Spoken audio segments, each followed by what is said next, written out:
Welcome back to another episode of Navigating Postpartum with me, Jaree Williams. I'm so grateful that you tuned in. You guys, the subscribers are going up, so I appreciate you guys subscribing. Make sure that you continue to share this episode onto your Instagram story or wherever, because I love seeing you guys share it and it means so much to me.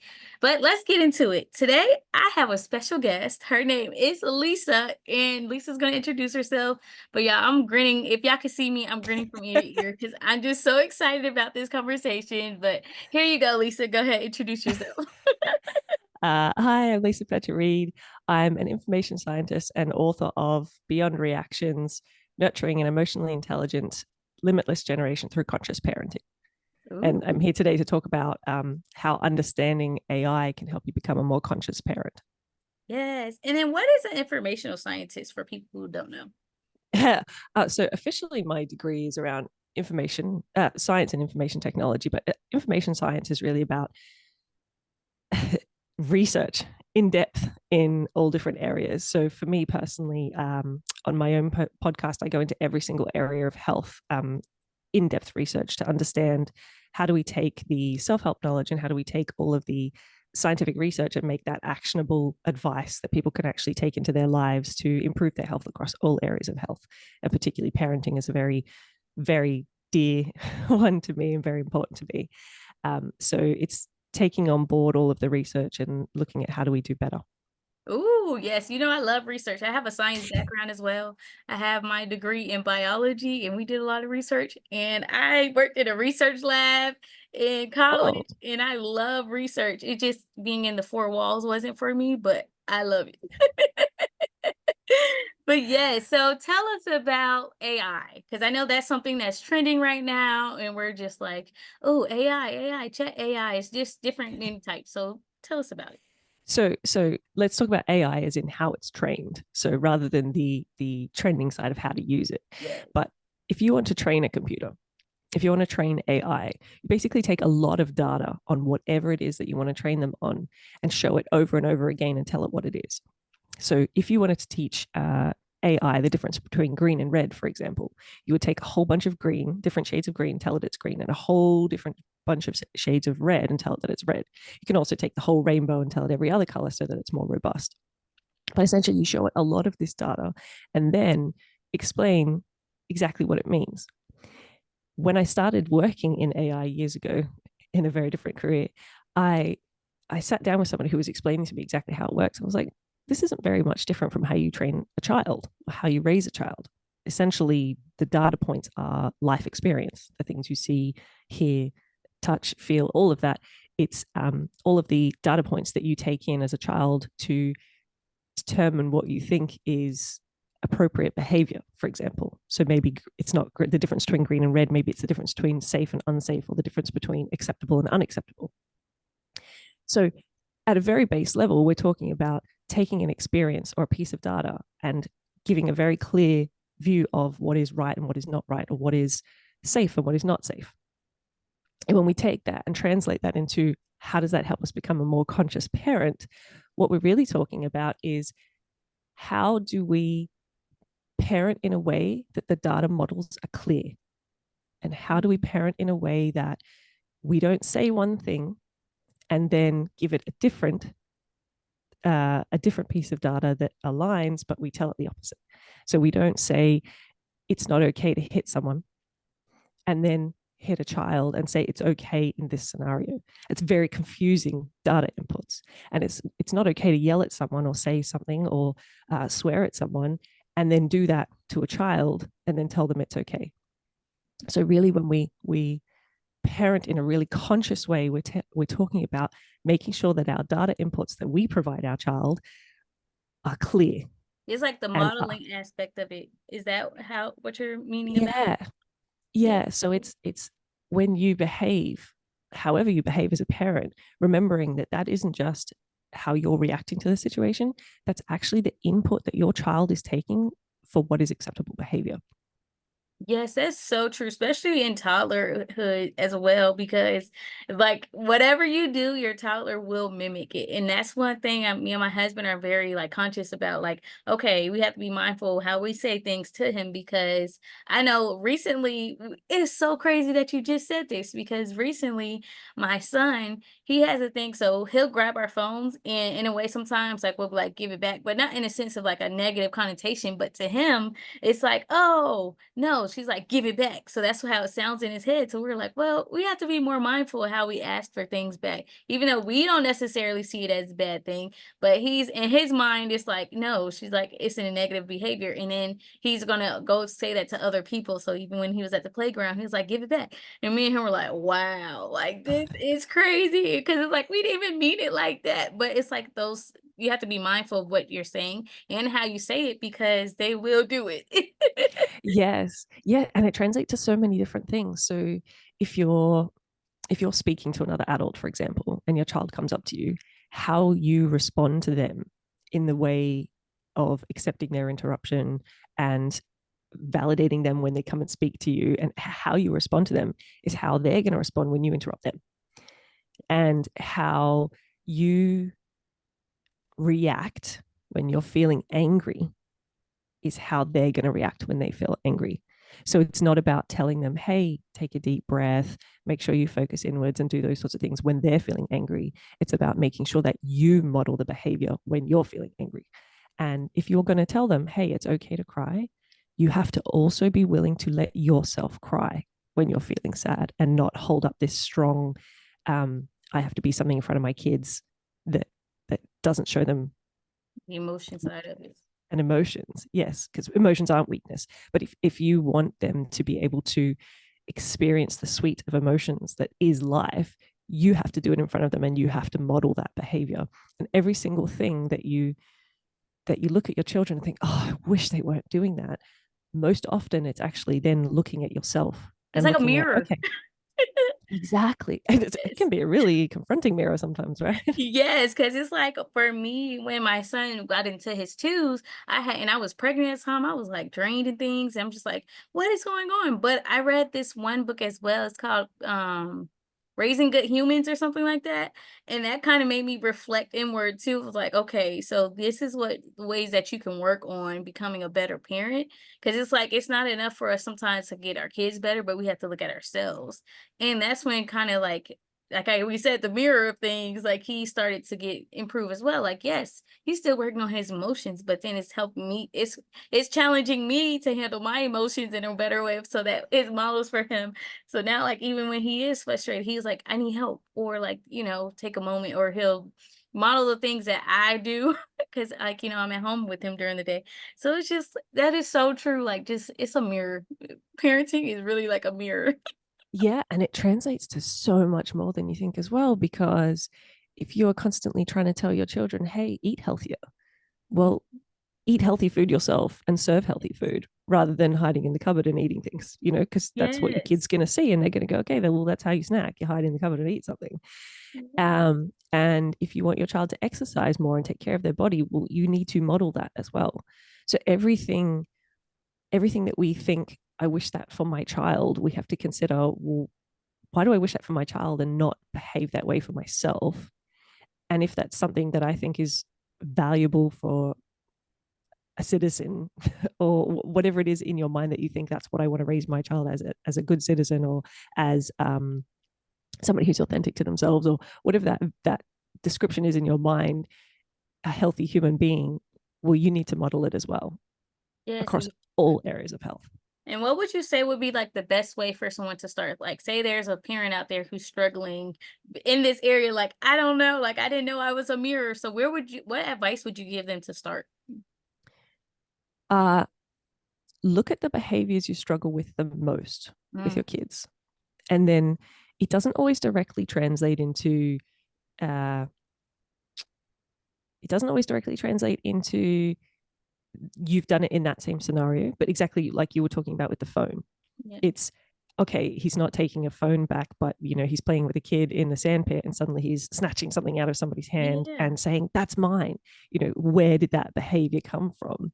And so whenever you're feeling overwhelmed with your kids' behavior, just remember that they're mirroring something they learned elsewhere. So sometimes it's not you. Sometimes if you're sending your kids to daycare, or if they're older, obviously they're at school, or if they're watching a lot of TV, it's looking at what behaviors are being modeled to them. And sometimes it's as simple as watching TV with them, if you're doing a lot of screen time, to say, oh, that behavior was really unkind. Why did they do that? And literally just reflecting with them. Or if you notice it's your own behavior, one, working on it, and two, actually calling out to them, hey, did you do that because you saw mummy or daddy do this? Okay, I understand. You know what? It wasn't okay for us to do that. And I'm going to really work on that. Next time I'm going to try, and then actively try it next time. Yes, it's all about environment too, and that's it's so true because it also holds you accountable. So, like, even for me, like if I do have a moment where I'm overstimulated, and I'm like, just give me a moment, or and then we'll come back and talk about it. Like, okay, so this is what you did, this is how I reacted, and I apologize. And even though he's two, and sometimes he's not listening, but subconsciously he's like, well, I heard what she said, and you can see like the difference, the transformation of it. So that is so true. Like, environment does play a big factor, and also holding ourselves accountable makes a difference as well, because it's like you have to be vulnerable enough to apologize to your kids when you're not doing your best as well. It makes a difference. Yeah, it makes a huge difference. And it works on different levels too. So it's not just admitting that you've made a mistake and trying a new model, it's also letting them know that they are worthy of an apology Mm. and that their feelings matter, and that sometimes, hey, mummy and daddy seems to know a lot of stuff, or mummy, or daddy and daddy, whatever situation you're in. But your parents, we seem to know a lot, but we don't know everything, and we make mistakes too, and it's part of being human. And you model quite a lot in that humility of being willing to apologize when you've made a mistake, even if it's something that feels ingrained in your personality, that you look at and go, oh, do you know what? I need to work on that. It's not okay for me to speak to you in that way when I'm feeling overwhelmed. And it's not okay for me to, behave in a way that doesn't feel safe for you, or that isn't healthy for you. Yeah, because I know it can be humbling at times too, because you're just be like, wow, like why did I react like that? And then it's just like, would I talk to another adult like that as well? Like sometimes if you do feel overwhelmed, or just whatever the situation is, sometimes you have to think about like, would I talk to an adult like that? Or how could I navigate to have a better relationship? Because it's a respect thing as well. That's how I see it too. Like I had to teach myself when I was reading that book, it's like it's kind of like a respect factor as well. Like if you want to, we're raising humans. So if you want them to be able to be their best self, then we have to do the same thing as well. Yeah. And you make a good point. It's considering that they're adults. And one of the things I like to do in my mind, because I've got toddlers, is I like to switch their age. Mm. So if they're having a really hard time and I'm having a hard time as well, sometimes I'll switch their age and be like, okay, you know what? If they were a teenager and the situation was slightly different, but the emotional response was the same, how would I want to react to them, respond to them, not react? How would I want to respond to them in a way that they feel safe to tell me what's going on, and they want to come and tell me what's going on, and that they then know how to deal with it themselves as well? Because just because somebody's crying over Lego falling over, or the color of their cup not being the color that they want it to be, it doesn't mean that the intensity of that emotional experience is any less. Their frame of reference is different because they don't have as much life experience. They don't know that pain that they feel inside because the color isn't the color they want right now, and they don't have control over that. That feeling of dealing with futility or dealing with disappointment, it doesn't really matter if you're dealing with that cup is the wrong color, or that friend doesn't want to play with me, or I didn't get that job that I wanted. It's still disappointment.